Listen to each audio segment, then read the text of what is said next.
Dubartiin maqaan ishee Neelii jedhamtu abbaa warraa 3 qabaachuu isheetti gammaddee jiraachuu dubbattee jirti.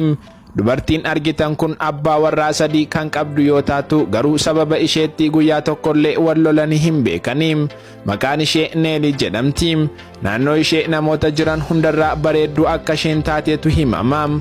Abbaa warraan ishee sadanuu mana viillaa keessa akka bulchitu yookaan jiraachistuu fi sadan isaaniiyyuu konkolaataa kan bitteef Neeliin jireenya baay'ee ishee gammachiisu jiraachaa kan jirtuu fi maatii dureessarraa kan dhuftedha.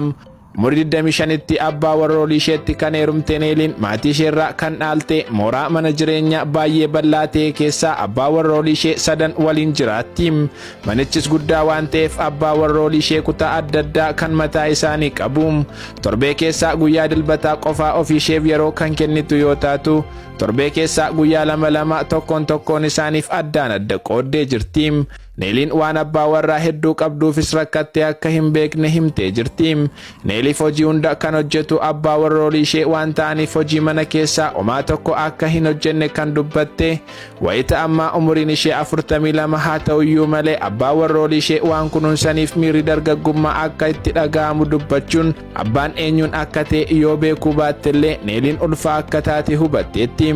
Oduu kanaan immoo abbaa warroolii ishee 3 gammadoo ta'uu fi haala baay'ee nama ajaa'ibuun shamarran naannoo ishee jiran jireenya isheetti akka hinaafan kaastee jirti.